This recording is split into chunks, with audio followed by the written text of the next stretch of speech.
Hi students, आज की इस वीडियो क्लास में आप सबका वेलकम है।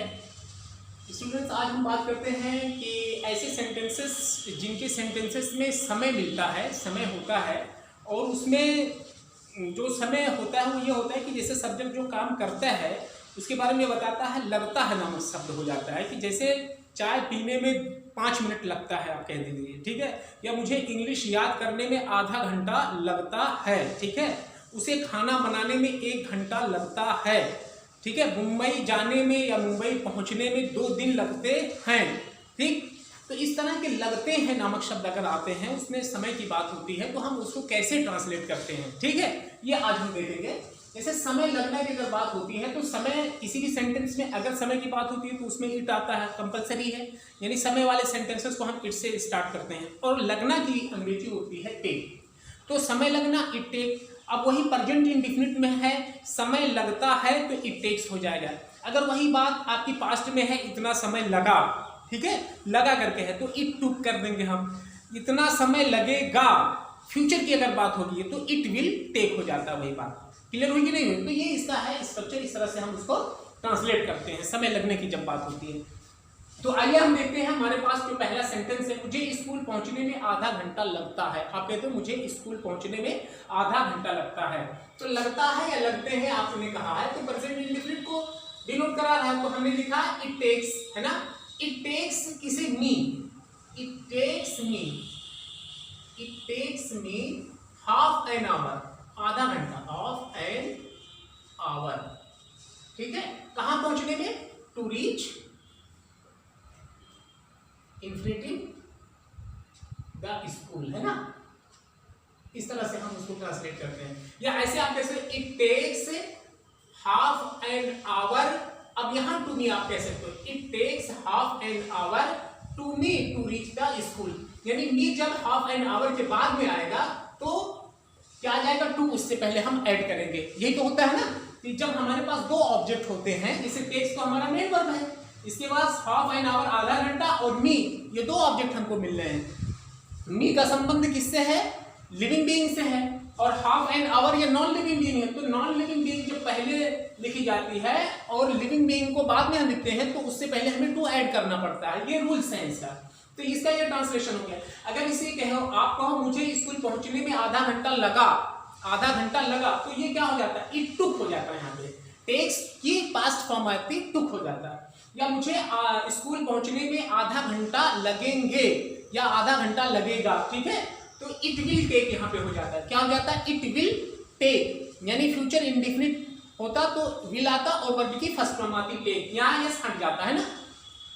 अगला है, प्रार्थना करने में 10 मिनट लगता है।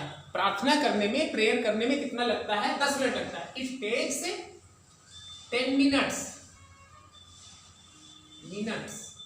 it takes 10 minutes to prayer, to pray, है ना, प्रार्थना करने, it takes 10 minutes to pray। या यूं आप कह लो, अगर ये इस तरह से भी कह सकते हो, it takes 10 minutes to make prayer,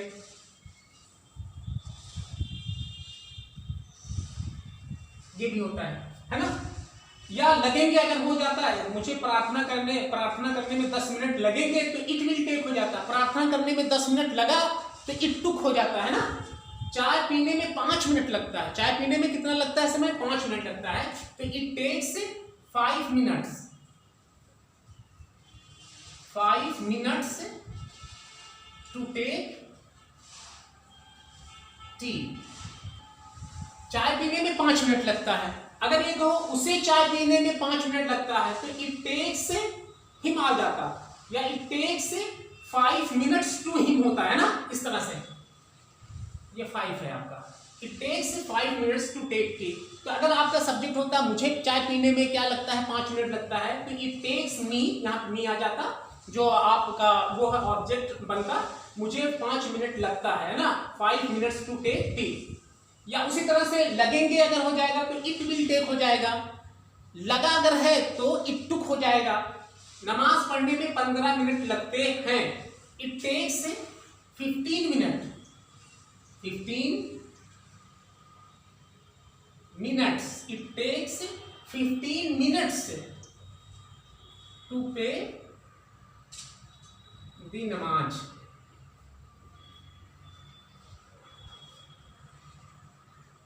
इस तरह से, या नमाज पढ़ने में 15 मिनट लगेंगे, it will take 15 minutes to pay the नमाज, है ना। या यही बात है, मुझे नमाज पढ़ने में 15 मिनट लगते हैं, तो इट टेक्स 15 मिनट्स, यहाँ पे आपको क्या ऐड करना पड़ता है, टू मी, फिर उसके बाद टू पे दी नमाज करते हैं। अगर यहाँ पे मुझे नामक शब्द है तो यानी मुझे लगता है, या मुझे या उसे या उन्हें, है ना, तो उनकी अंग्रेजी की हम यहाँ पे लिखते हैं। या अगर इसकी अंग्रेजी आप मुझे यहाँ पे लिखते हो तो यहाँ पे मी डायरेक्ट आएगा, it takes me 15 minutes to pay the नमाज। तो अब यहाँ पे टू मी यहाँ पे अब नहीं आएगा, है ना, it takes me 15 minutes to pay the नमाज। यानी ये ऑब्जेक्ट, अगर हम दो ऑब्जेक्ट हमारे पास हैं, डायरेक्ट और इनडायरेक्ट, तो उनकी क्राइटेरिया यही है कि अगर ये क्या कहते हैं, इनडायरेक्ट ऑब्जेक्ट को अगर हम बाद में लिखते हैं तो उनसे पहले टू लिखना पड़ता है, और पहले लिखते हैं तो टू हमारा नहीं गायब हो जाता है, ठीक है। तो इसी तरह से इसके फ्यूचर में है, इट विल करते हैं, मुझे मुंबई पहुंचने में 2 दिन लगेंगे, समझ में ना, दफ्तर पहुंचने में 5 मिनट लगेगा, ठीक है, या लगेंगे या लगता है, कुछ भी हो, तो इस तरह से हम उसको ट्रांसलेशन करते हैं। ये समय लगा, ये पास्ट की बात है तो टुक करते हैं, यहाँ प्रेजेंट की है तो टेक्स होता है, और फ्यूचर की बात होती है तो विल टेक करते हैं। क्लियर हुआ। तो इसी तरह से हम उसको ट्रांसलेट करते हैं। सिगरेट पीने में कितना लगता है, 3 मिनट लगता है, आप कह सकते हो। तो इस तरह से उसको आप ट्रांसलेट कर लोगे इसी पैटर्न पे, इसी के बिहाव पे, इट टेक्स के बिहाव पे, ठीक है ना। मुझे मैथमेटिक्स पढ़ने में 1 घंटा लगेंगे, ठीक है, समझ में आया ना। तो या मुझे इंग्लिश याद करने में आधा घंटा लगेगा, क्लियर हुआ कि नहीं हुआ। या उसे मकान बनवाने में 1 साल लगेंगे, ठीक है। तो इस तरह की जब समय की बात होती है लगेंगे, तो फ्यूचर में अगर है तो इट विल टेक, और प्रेजेंट की बात होती है तो इट टेक्स, और पास्ट की बात होती है तो इट टुक हो जाता है। वही बात, वो कितना भी लंबा पीरियड क्यों ना, उसी हिसाब से उसकी समय की अवधि को आप लिख दोगे। तो ये आपके लिए तो मैं समझता हूँ काफी इजी रहा होगा। आज के बाद अगर इस तरह का कोई भी ट्रांसलेशन होगा तो आपको 1 भी % कंफ्यूजन नहीं होना चाहिए। इसी के आधार पर आप उसको फटाफट ट्रांसलेट कर लोगे, ठीक है। ये वीडियो अगर आपको अच्छी लगी है, पसंद आई है, तो इसको सब्सक्राइब, लाइक और शेयर करना मत भूलिएगा, और दूसरे दोस्तों तक भी पहुंचाइए, ताकि जो भी अंग्रेजी का स्टूडेंट इंग्लिश सीखना चाहता है उसको मेरी हर एक वीडियो उसको पहुंचती रहे। थैंक्स।